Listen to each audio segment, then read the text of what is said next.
The world feels like it's spinning off its axis. And what do we do about it? We buy a $7 iced coffee.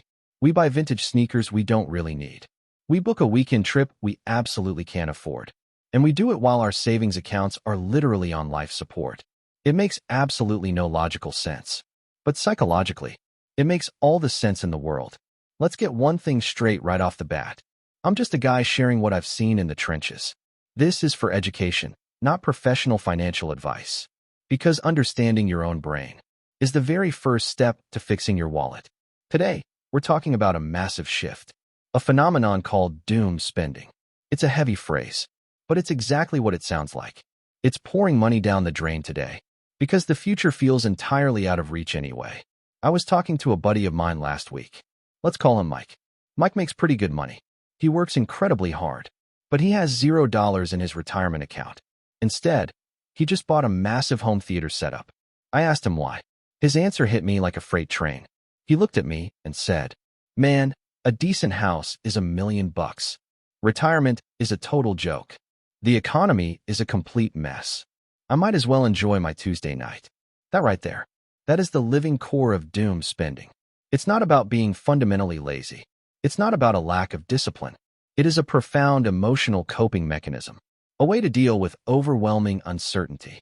When the big life goals feel impossible, we settle for the small dopamine hits.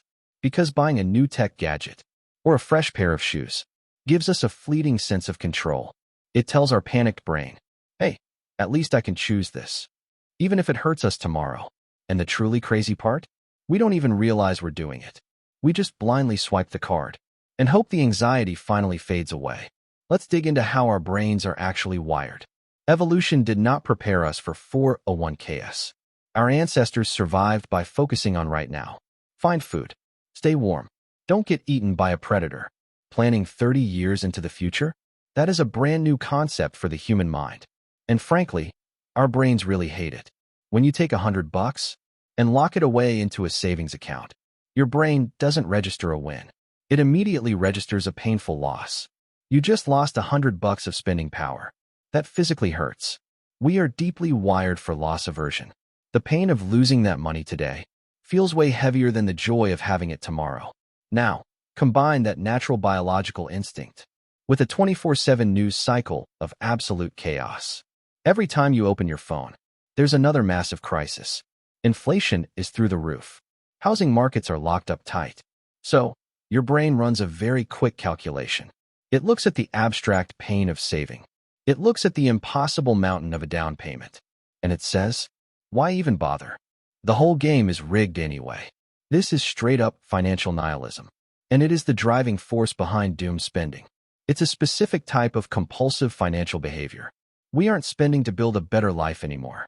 We are spending to numb the fear of the future. Think about the last time you had a terrible day.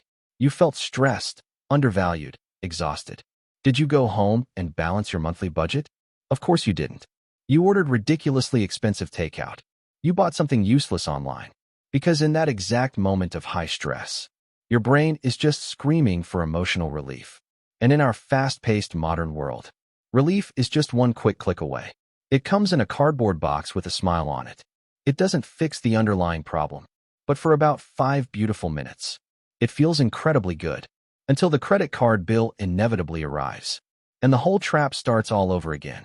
But it's not just the brutal news cycle driving this.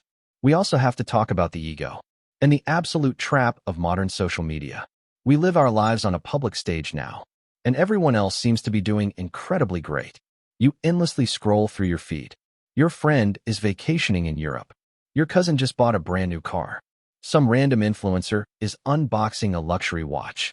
And there you are, sitting alone on your couch, eating your leftover pasta, wondering where you went so wrong in life. This creates a massive psychological wound. It's a deep, uncomfortable feeling of falling behind the pack. And the human ego cannot stand that feeling. It violently demands a quick fix. So what do we actually do? We buy a shiny status symbol. We finance a vehicle we can barely afford. We put a designer jacket on a high-interest credit card. Not because we actually need the jacket to stay warm, but because we desperately need to signal to the tribe, I am doing okay. I am highly successful. I belong right here. It is an incredibly expensive illusion. And it is a classic emotional trap. We are letting our fragile ego dictate our financial reality. We trade our actual long-term security for the fleeting appearance of current success. And you want to know the wildest part? The people we are trying so hard to impress are completely obsessed with their own deep insecurities. They aren't even looking at us.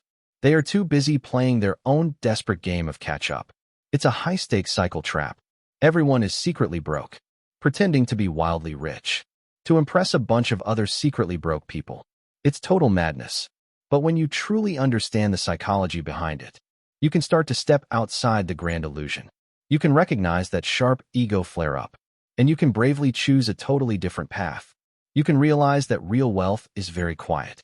It doesn't need to scream for attention on the internet, because true financial peace is just sleeping soundly at night, knowing you are actually safe, no matter what everyone else is doing. That is the ultimate flex. Let's zoom in on a very specific daily habit: the modern microtransaction, the constant daily treats. During tough economic times, people stop buying big houses, but the sales of luxury cosmetics absolutely skyrocket. Economists usually call it the lipstick effect. I call it the illusion of the affordable luxury. When the big stuff is pushed out of reach, we constantly pamper ourselves with the small stuff. A premium video streaming service, overpriced gourmet groceries, a $40 candle that smells like a pine forest. We constantly tell ourselves, I work really hard. I deserve a little treat today. And you know what? You do work hard. You genuinely do deserve good things in life. But here is the sneaky psychological catch. These small emotional purchases are incredibly deceptive. They completely bypass our natural mental alarms. If you go to a dealership to buy a car, your brain immediately goes into high gear. You calculate complex interest rates. You stress deeply about the monthly payment. But a $20 monthly subscription? Or a fancy artisanal lunch? Your brain completely ignores the fundamental math. It feels entirely harmless in the moment. But it's the slow hidden leak that sinks the massive ship. Because it is absolutely never just one little treat.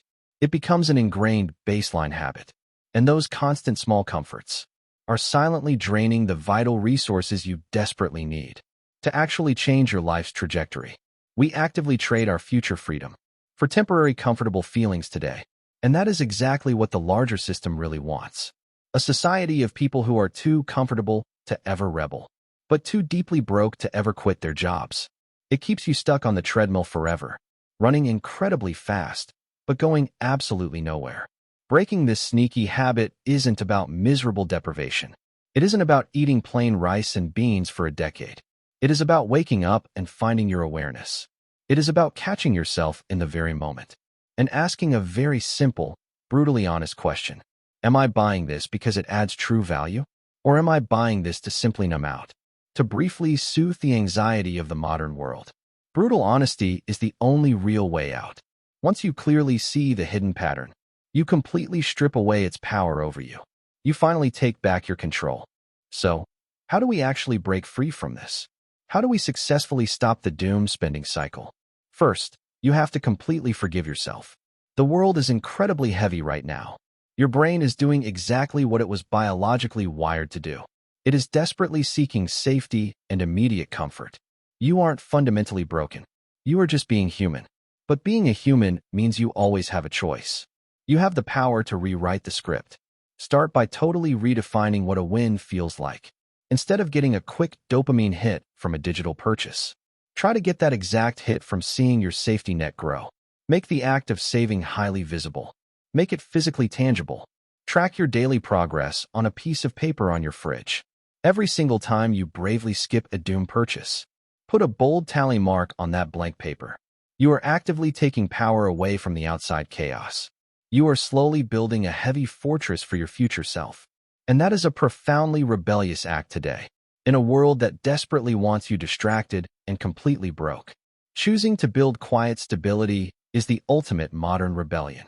It's not about becoming a flashy millionaire overnight. It's about firmly regaining your personal sovereignty, your deep peace of mind. Because no expensive designer jacket, no deeply overpriced luxury vacation will ever feel quite as good as waking up in the morning and knowing you are completely fine, knowing you actually have real options, knowing that whatever crazy thing happens out there, you can easily handle it. That is what true wealth actually looks like. It's a total inside job, and it starts the very moment you decide to stop running. If this message resonated with you today, do me a huge favor. Hit that subscribe button right now. Drop a quick like on the video, and head straight down to the comment section. I really want to hear your personal story. What is the one random thing you buy when you feel totally stressed? Let's get a real, honest conversation going down there. Your specific comment might be the exact thing someone else needs to read today. Stay incredibly sharp out there. Keep your head held high, and I'll see you in the next one.